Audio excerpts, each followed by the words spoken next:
Bigger Kids, Bigger Problems. 5e album pour Pascal Picard qui est dans les filles du lunch midi. Allô, Pascal? Ah non, attends, on va aller ton micro. Allô, allô? Comme ça, on offre. Ah. Regarde comment elle connaît ça. Elle, là, c'est une animatrice radio. Yes. Là. Elle pesait sur le bouton, tiens, m'a me gérer, mon enfant. Ouais, vous me donnez plus de crédit que j'en mérite, mais merci beaucoup. Est-ce qu'il faut qu'on s'inquiète parce que ton album s'appelle Bigger Kids, Bigger Problem? T'as fait il y a 8 ans.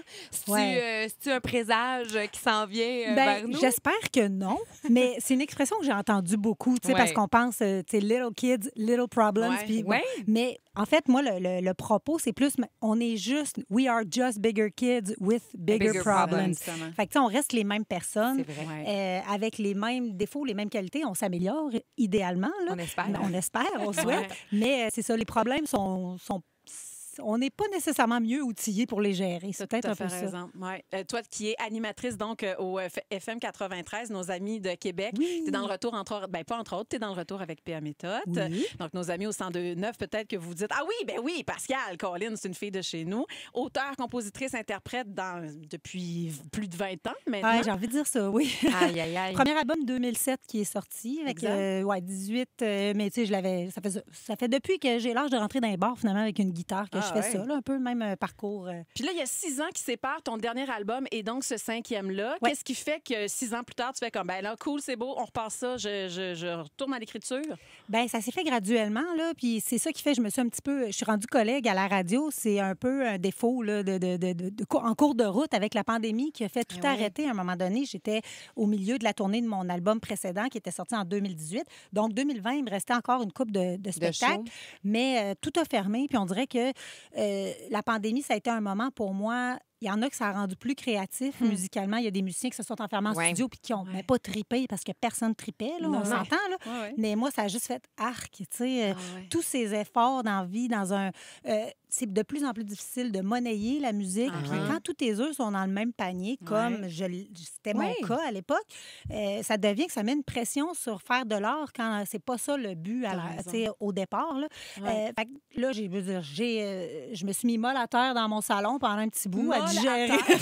J'allais super bien. Je me suis mis molle à terre. Ben oui, c'était pas... Je veux dire, en fait, la vie m'a mis molle à terre. Puis mon agente, à un moment donné, disait, tu sais, je comprends que tu as envie d'envoyer des CV à Statistique Canada, ce que j'ai fait aussi pendant un bout. Ben, parce que j'avais juste pas envie d'écrire de la musique, ni de le faire parce que c'était ça la prochaine étape, là, parce qu'il faut que tu sortes un album pour partir en tournée. Donc, pour moi, ça a été une opportunité. Ma gérante a dit, hey, tu avais fait de la radio en 2000 quelques, là, t'aimerais pas ça prendre une formation là-dedans, puis essayer. Puis, pour moi, ça a été une bénédiction à Québec. Il y a le CRTQ, qui est une école collège radio-télé. J'ai fait c'est un AEC, donc je l'ai fait en intensif. C'était 8 mois où, pendant que tout le monde était enfermé, chacun chez soi, c'était la 3e ou la 4e vague, ben moi, je mettais un masque puis j'allais à l'école faire des laboratoires de radio. Fait que toi, t'approchais la quarantaine. À ce moment-là, t'as 42. 38. J'avais 38. Maman, donc déjà, t'as ta petite fille, puis toi, tu retournes à l'école. Oui, c'était pas facile. Sincèrement, là, je lève mon chapeau à n'importe qui.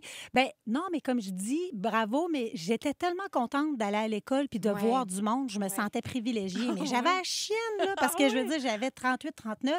Il y avait des petits jeunes de 19 ans dans mon cours là, qui arrivaient avec le feu au derrière, là, puis qui mangeaient à POC. Je dis ça plein d'amour, mais qui te faisaient une météo au corps de toi pendant que moi, je suis pas allée à faire une circule pour sauver ma vie. Là, j'avais d'autres forces. Là. Mais c'est vraiment...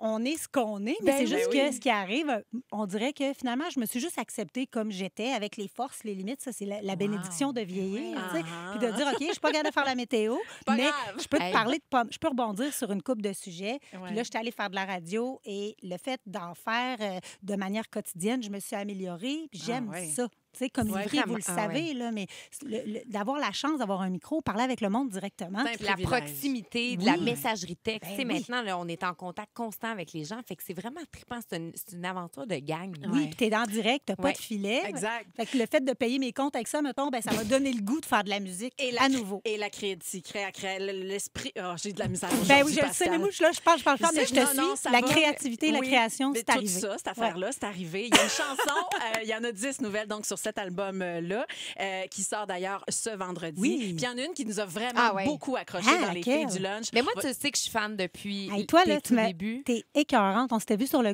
gars le soir, puis je m'en rappelle comment tu m'avais dit que tu m'écoutais, puis ça m'avait... J'étais tellement gênée, parce que moi aussi, tu sais, je veux dire, j'étais contente de te rencontrer, puis ça a toujours été un beau support pour moi. C'est un safe place. Je le sais. Puis il y en a une où tu as vraiment ce discours-là très féministe, où on s'est énormément je sais retrouvé. C'est Grateful and Polite. On l'écoute, OK? Yeah. Ça, là, c'est une hymne.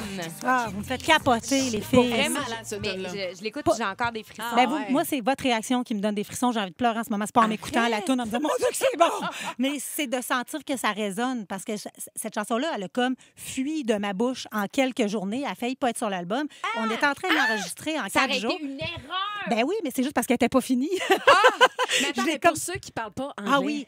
Ben, en En gros, c'est grateful and polite. Ça veut dire avoir de la gratitude puis être poli. Puis c'est un peu Ce qu'on demande aux femmes. ce qu'on demande aux femmes, c'est ça. Puis de faire les choses avec un sourire, mais toutes les contradictions qui nous sont demandées. Tu sais, faut faire partie de la gang, mais en même temps, pas trop. Reste féminine, fais ça avec un sourire. Dis ce que tu penses, mais dérange pas trop. Exact. Mais ça a tout sorti, genre... Soit une superwoman, mais en même temps, reste à la maison pour C'est t'occuper de ça. tes enfants. Ah, C'est tous les paradoxes. Ben oui, puis je pense qu'on Tout se ça. reconnaît beaucoup. Puis Ouais. tu sais, j'ai jamais pensé que j'étais une féministe jusqu'à temps que je me rende compte que j'en étais une Ouais. par obligation à un Ben moment voilà. donné, parce qu'on peut tout perdre ça en 2 secondes. Ben là, tu ouvres toute cette porte-là. Tu as ouvert une autre porte aussi. Tu sors également un roman. C'est un double lancement pour toi. Pascal Picard est notre invitée ce midi dans Les Filles du Lunch. Elle qui lance son 5e album ce vendredi. Il y a un roman aussi qui sort en même temps. En fait, lui est disponible. Mais revenons sur ce premier extrait qui a été lancé, mon Dieu, il y a déjà presque 20 ans, Gate 22. Pascal Picard sort et elle chante en anglais. La traître! Belle fille de Québec. Je sais. Ça a choqué le monde. Ça a choqué. En fait, je pense que oui, ça a choqué du monde, puis ça a fait plaisir à d'autres Ouais, aussi. c'est Tu sais, vrai. il y a eu, parce que clairement, il y a eu un bel engouement, mais moi, depuis que j'ai 13 ans que j'écris en anglais, fait que moi, quand le premier album est sorti, je n'avais 23, 24 peut-être, j'étais habituée à ce qu'on me dise, ben là, t'es au Québec, tu peux pas chanter en anglais. Je dis, oui, je comprends, mais C'est de même. c'est ça. Je veux dire, je suis pas capable d'écrire en français. Puis je veux dire, je veux pas en faire une carrière, je m'en fous. Moi, j'étudiais, tu sais, j'étais chansonnière d'un bar pour payer mes études. J'ai niaisé au cégep vraiment longtemps. Puis, puis on peut pas dire autre chose que ça. Il y a pas d'autre terme, là. Puis après ça, j'ai fait une session en enseignement préscolaire primaire. Puis quand tout s'est mis à fonctionner, pour moi, j'étais en pause, dans le fond, où j'aurais pu rentrer, mais il fallait que j'aille rencontrer le doyen, puis je rentrais sous condition parce que je coulais toutes mes cours. Mais c'était pas mon objectif. C'est juste que j'ai saisi chacune des opportunités. J'ai fait les pourris de talent à Musique Plus, qui a duré, tu sais, j'étais chanceuse, là. Ça a duré 1 saison ou 2, cette émission-là. Puis Ça a décollé. ça a décollé. J'ai rencontré Zone 3. Fait que, c'est ça. T'as Eux, vendu ils ont 100 accepté. 000 albums. 350 000. Ouais. Non, mais c'est parce que c'est. 300? Oui, Ouais, pas ouais. au Québec, mais c'est parce que j'ai été achetée après ça. C'est pour ça que les À chiffres sont pas Universal. sortis. Oui, j'ai été achetée en France. Fait que j'ai continué tout ce que j'ai vécu comme succès au Québec. Je suis arrivée en France, puis la table était déjà mise. La toune était partout à radio. C'est Puis j'ai immense. beaucoup tourné. Là. Mais tu sais, ça a été un succès fulgurant, cet album-là. Ça a marché béton. Puis tu sais, mettons, aujourd'hui, je regarde une Charlotte Cardin qui chante en français, mais qui chante aussi en anglais. Puis on lui reproche pas vraiment de chanter en C'est anglais vrai. à Ben, je Charlotte. sais pas, ouais. J'ai Puis- pas toutes vu ses entrevues, mais effectivement. Mais tu sais, je pense que, puis tu sais, à l'ère des réseaux sociaux, de la mondialisation, de l'accessibilité de la musique, on veut que la musique voyage. Fait que tu sais, j'ai l'impression qu'aujourd'hui, tu étais une pionnière finalement, parce que aujourd'hui, je pense qu'on en tient plus tant rigueur T'as en peut-être fait moins raison. qu'à une autre époque où là, tu avais lancé Gate 22, mais tu as été avant ton temps, certainement. Là. Ben, je pense qu'en fait, j'ai eu un tremplin parce qu'il y avait plein d'autres mondes qui le faisaient. C'est juste que j'ai eu le spotlight a été sur moi à ce moment-là. Tu sais, il y a un alignement d'astres qui a fait que bon, j'ai été à Tout le monde en parle, j'ai Ouais. été beaucoup les médias m'ont donné un gros support. Il y avait quand même d'autres groupes, tu sais, c'était les Respectables là au vrai. début Ah, c'est vrai. qui chantaient en anglais, C'est vrai. mais c'était juste tellement difficile de réussir avec tu sais, les quotas radio et je ne m'en plains pas. Là, tu sais. Ah ouais. Ceci étant dit, c'est important de donner plus de place à la musique francophone pour toutes les raisons qu'on connaît. Là, mais tu sais, c'est pas moi qui vais aller dans la rue ni pour un oui ni pour un non là-dessus parce que je pense juste que pour ce qui est de l'art, il ne faut pas penser à ces affaires-là. Il faut faire ce qui monte en nous parce que c'est déjà un cadeau d'avoir de l'inspiration, d'envie puis d'être capable de mettre ça dans des mots. Fait que si tu as envie de peinturer, de faire de la sculpture ou chanter en anglais, tu sais. Puis après, on verra si ça rejoint le public. Exactement. La note de passage, c'est un livre que tu signes, qui vient de sortir. Ça raconte l'histoire d'une adolescente, 19 ans, qui s'en va au cégep perdre son temps. Oui, un petit peu, c'est ça. C'est un genre d'autofiction.